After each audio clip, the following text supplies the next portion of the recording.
it's pretty incredible. So with that, we'll move right into the next one. Maybe a slightly sweeter story.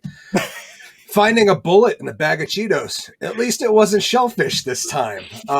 So in this story, a couple weeks ago, we covered the fact that, Kris, were you familiar with the cinnamon toast crunch? Oh, yeah. Story? Okay. That one made it into my orbit. Yep. Okay. So we definitely covered that one week 2 weeks ago. I think we talked about Topanga a little bit. It was great. No, wrong one. Here we have. Oh, where was the Cheeto story? Oh my God, did I lose it? No. Yeah, that'll happen. Hold on, I will pull down this. I'll pull it back up. I'm sorry, but basically, what happened was, to sum it up, is a man in Montana bought his son a bag of Cheetos, and the son found a bullet in the bag of Cheetos. And this was very akin to the shrimp story, but it was a bullet instead of Shellfish, which, at least bullets don't kill you by proximity like shrimp can. Thank God for that. So here we go. We got Montana dad claims a 6-year-old found a bullet at the bottom of a bag of Cheetos. And to top this one off, the father's name is Buford Horned Weasel. No, this can't be real. Come on. I was going to say, this is an article by Today. I like to use mainstream mainstream sources. Montana, Well, man. now here's the key word that Buford right now, Buford Horned Weasel, I'm sorry, has made. How do you prove this shit, right? Like, if I had this box of Band-Aids and I was like, I opened the Band-Aid and a bullet fell out. Or there's a signed card that said Richard. That says Dick on it. How am I supposed to defend this one way or another? And I would just like to make the correction from the journal, from the editing point of view. Technically, it's not a bullet if it's found in the bag. It's actually a flaming hot cheese covered bullet. They should do better fact checking. It's really, I mean, come on. I mean, that's a glaring, that's glaring right there. They say Montana father Buford Horned Weasel.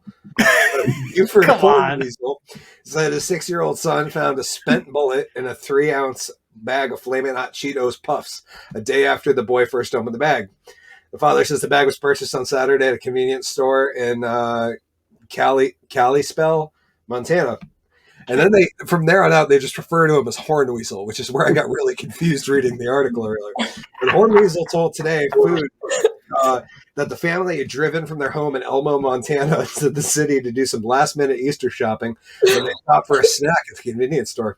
Horned Weasel told Today that his son ate half the bag on Saturday and finished off the snack on Sunday morning. This is how you know it's not true.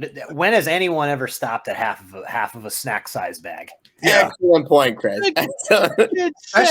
especially at 6 years old, man. Come like, on. He was 3, I'd understand. I'm calling bullshit on that right now. Like, he didn't polish that off later that night. Come on.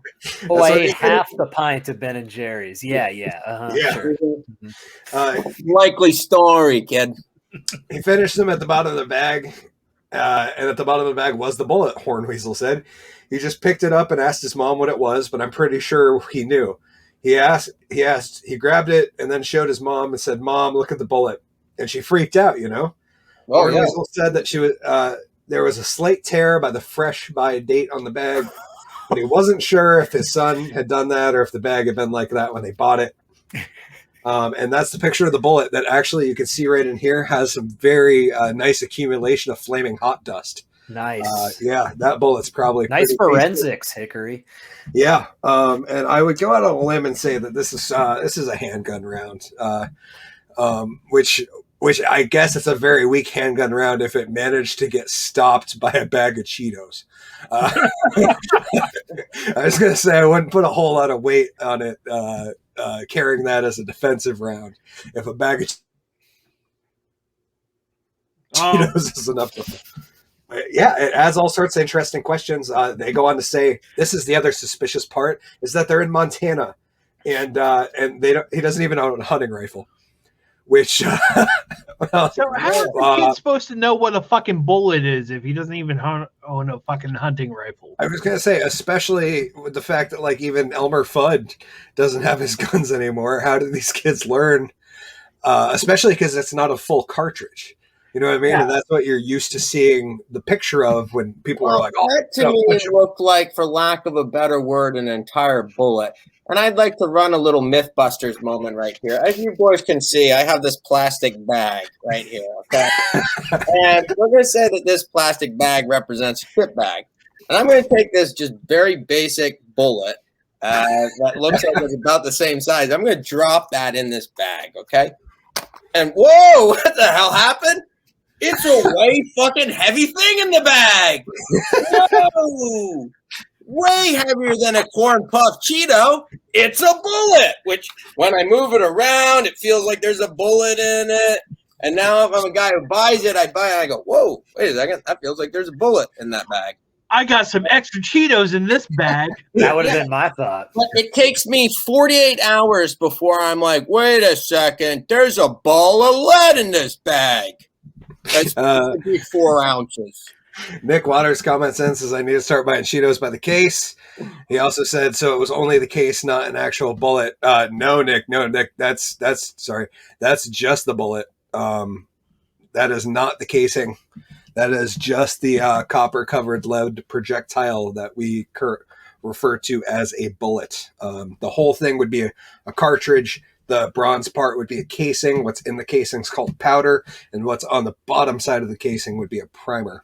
Sorry if anybody, I just wanted to clear it up for those not gun savvy. I hate to mansplain the situation, but what we got here is not only is there the fact that there's a half of a bullet in a Cheeto bag. A, why is the bullet so screwed up? B, why is it in Cheetos?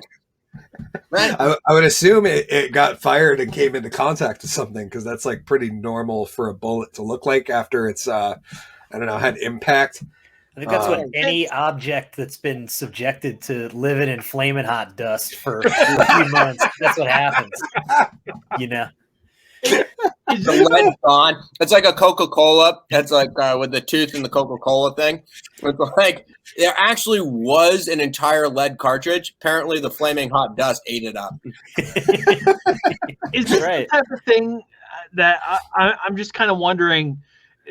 Everyone remembers the Laverne and Shirley where they put the glove on top of the bottle and it goes down the conveyor belt. Is this the same type of thing where they're like, I'm going to take this bullet and throw it in a bag and wave it on as it goes down the conveyor belt? That very well could be. This could be a case of some employee just, having found a spent round at the range or somewhere and just like, or trying to sabotage. That's possible too, but it's just like the beautiful assistant and I had a conversation about that the other day, because we were talking about the trend of deep web mystery boxes, where these people were buying mystery boxes from the deep web and they were getting all this stuff that looked like evidence from a murder scene. But oh my god! Well, you got to send me a link to this after. I want to start reading about this. Yeah. Well, so most of it's I got a knife. Most of it's pretty fake. But we were just like running it back and forth, and I looked at her and I'm like, yeah, but who the fuck in the right mind would kill somebody, package up all the evidence and ship it to a random stranger? Well, to be honest, I did it for an NTF. All right.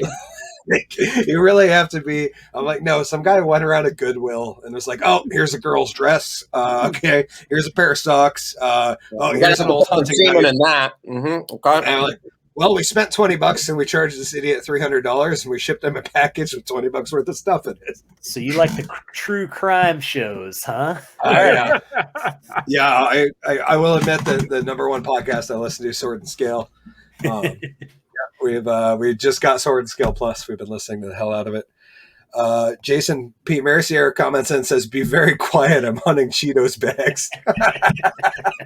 I love our viewership. Thank you guys.